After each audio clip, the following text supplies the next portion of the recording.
Bismillah, alhamdulillah, wassalatu wassalamu ala rasulillah wa ala alihi wa sahbihi wa man wala. Assalamualaikum warahmatullahi wabarakatuh. يتجدد بكم اللقاء أيها الإخوة الكرام والأخوات الكريمات في مواصلة بيان مسائل باب الإيمان، وقد أخذنا في الحلقات السابقة 4 مسائل، واليوم نواصل هذه المسائل ونأخذ المسألة الخامسة بإذن الله عز وجل. Bismillahirrahmanirrahim. Assalamualaikum warahmatullahi wabarakatuh. Ikhwan serta akhwat yang dirahmati Allah Subhanahu wa taala, alhamdulillah kita dipertemukan kembali dan insyaallah pembahasan kita masih sekitar tentang keimanan. Dan pada pertemuan yang lalu kita telah membahas 4 masalah tentang iman, dan insyaallah akan kita lanjutkan lagi pada permasalahan berikutnya. Insyaallah اليوم سنأخذ المسألة الخامسة وهي أركان الإيمان. أركان الإيمان 6: أن تؤمن بالله وملائكته وكتبه ورسله واليوم الآخر والقدر خيره وشره. Ya, dan insyaallah kita akan membahas pada pertemuan sekarang masalah yang kelima, yaitu tentang rukun iman. Sebagaimana kita pahami, rukun iman itu ada 6: iman kepada Allah, iman kepada malaikat, kepada kitab, kepada rasul, kemudian kepada hari akhir, kemudian pada qada baik dan buruknya Allah. نعم. والدليل على هذه الأركان الستة ما جاء في حديث جبريل المشهور حينما سأل النبي صلى الله عليه وسلم عن الإيمان فأجابه بهذه الستة. قال ما الإيمان؟ جبريل سأل النبي صلى الله عليه وسلم قال ما الإيمان؟ فقال الإيمان أن تؤمن بالله وملائكته. نعم. Ya, adapun dalil yang menunjukkan akan adanya rukun iman yang 6 ini adalah hadis yang sangat populer, yaitu tentang datangnya Jibril kepada Nabi Muhammad sallallahu alaihi wasallam, kemudian dia bertanya kepada beliau, "Mal iman?" Apa itu iman? Kemudian Rasulullah sallallahu alaihi wasallam menjawab, yaitu engkau beriman kepada Allah, pada malaikat, dan seterusnya. لا يتم إيمان العبد حتى يؤمن بهذه الستة، فلو آمن ب5 ولم يؤمن بواحد من هذا فليس بمؤمن. لا يكون العبد مؤمنا حتى يؤمن إيمانا يقينا بهذه الستة. Iya, seorang hamba belum dikatakan seorang mukmin apabila belum memiliki keimanan terhadap ke-6 rukun ini. Sekalipun misalnya dia beriman kepada yang 5 tetapi tidak beriman pada yang satu lagi, maka dia tidak termasuk atau belum termasuk seorang mukmin. نعم. وإن شاء الله في الحلقات القادمة كما بينا سابقا أننا سنشرح مسائل كل ركن، سنبين مسائل كل ركن، مسائل الإيمان بالله، مسائل الإيمان بالكتب وهكذا. Ya, insyaallah nanti akan kita bahas secara rinci ya satu persatu tentang rukun iman yang 6 ini. Kita mulai misalnya rukun iman kepada Allah dan yang lainnya. Nah, al-mas'alatu as-sabi'ah. Kemudian masalah sadisah, masalah yang ke-6 adalah نتكلم عن شعب الإيمان. الآن تكلمنا عن أركان الإيمان، الآن سنتكلم عن شعب الإيمان. فالإيمان أركان وشعب. تكلمنا عن الأركان، الآن نتكلم عن الشعب. Ya, pada masalah yang ke-6 akan kita bahas tentang cabang-cabang keimanan. Setelah kita tadi membahas tentang rukun iman, nah sekarang akan kita bahas tentang cabang iman. Jadi ada rukun, ada cabang. نعم. شعب الإيمان كثيرة. ولذلك النبي صلى الله عليه وسلم قال الإيمان 60 شعبة، وفي رواية الإيمان 70 شعبة. Ya, cabang iman sangat banyak sekali. Dalam salah satu hadis sebutkan bahwa Rasul bersabda bahwa cabang iman itu ada 60, bahkan dalam riwayat lain sebutkan ada 70 cabang. نعم. وهذه الشعب ليست على درجة واحدة، متفاوتة في الدرجات. ولذلك قال النبي صلى الله عليه وسلم أعلاها لا إله إلا الله وأدناها إماطة الأذى عن الطريق. فإذا هذه الشعب متفاوتة ليست على درجة واحدة. Ya, dan cabang iman yang banyak ini tentunya tidak dalam satu derajat ya. Tidak sama derajatnya, yaitu berbeda-beda ya, ada yang paling tinggi dan yang paling rendah. Oleh karena itu maka dalam hadis tadi Rasul menyebutkan bahwa a'laha qaulu la ilaha illallah. Cabang iman yang paling tinggi derajat adalah ucapan la ilaha illallah. Wadnaha, dan yang paling rendah adalah imatatul adha anit tariq, itu menyingkirkan duri dari jalan. Idzan dalla ala hadha annaha mutafawita. Hadis ini menunjukkan bahwa ternyata cabang iman itu adalah berbeda-beda tingkatannya.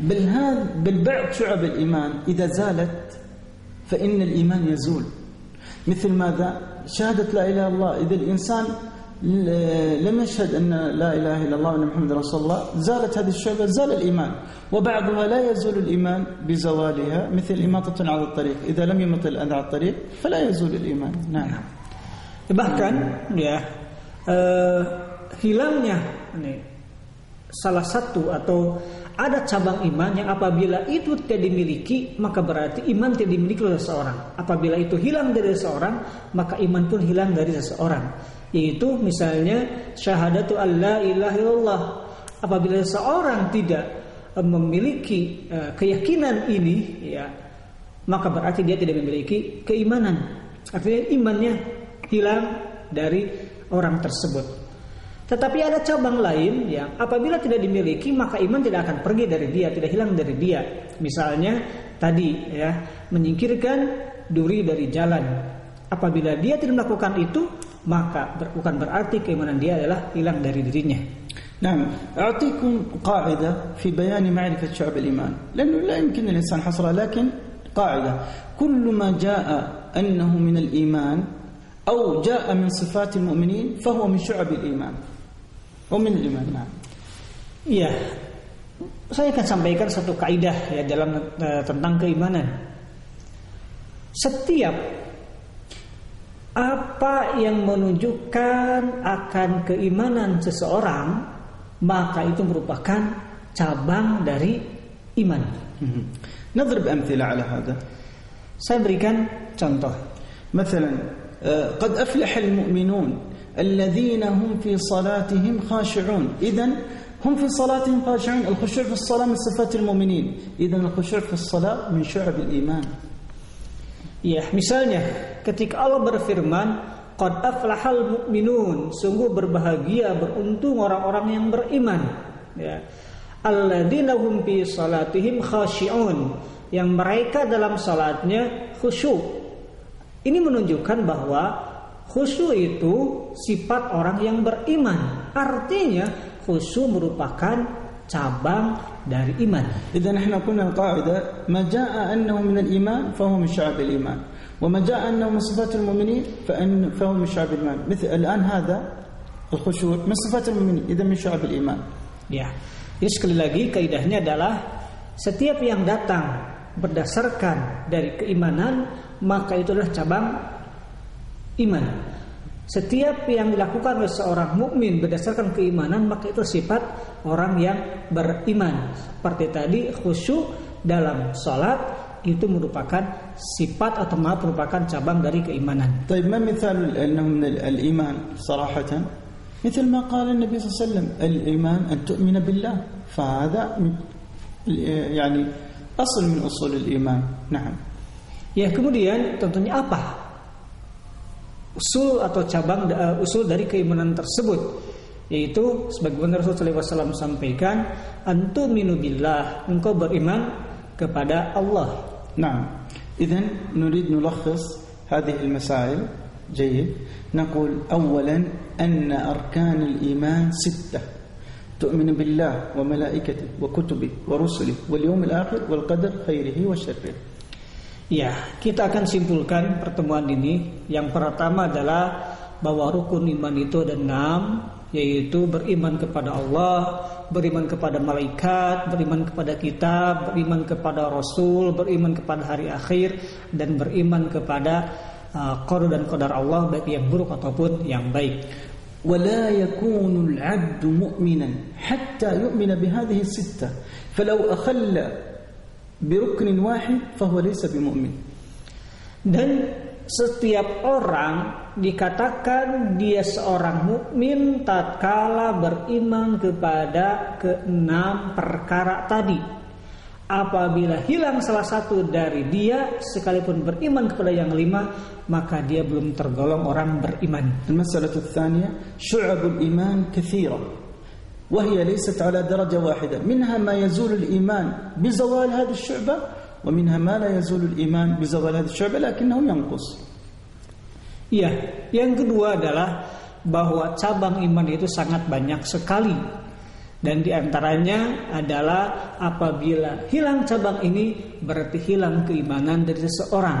Dan ada juga yang hilangnya salah satu cabang tidak menyebabkan hilangnya keimanan seseorang. والقاعدة في ذلك أن كل ما جاء أنه من الإيمان أو من صفات المؤمنين فهو من شعب الإيمان. Kemudian kaidah dalam hal ini adalah bahwa setiap yang datang dari dasar atau berdasarkan keimanan, maka itu merupakan cabang atau sifat iman atau sifat orang beriman. سامحونا نحن نلخص هذا كل حلقة. لماذا؟ لأن هذه طريقة جميلة في ضبط العلم وحفظه حتى يضبط العلم ويحفظ. Ya, kata beliau, dan mohon maaf, ya kami senantiasa meringkas pelajaran dalam setiap pertemuan, dan tentunya karena kami melihat ini cara yang paling baik agar ilmu itu benar-benar bisa diserap oleh setiap yang mengikutinya. إن شاء الله نلقاكم في حلقات قادمة وأنتم في صحة وعافية وإيمان. السلام عليكم ورحمة الله وبركاته. InsyaAllah kita bertemu lagi dalam pertemuan berikutnya dalam keadaan sehat dan walafiat, juga dalam keadaan beriman. Assalamualaikum warahmatullahi wabarakatuh.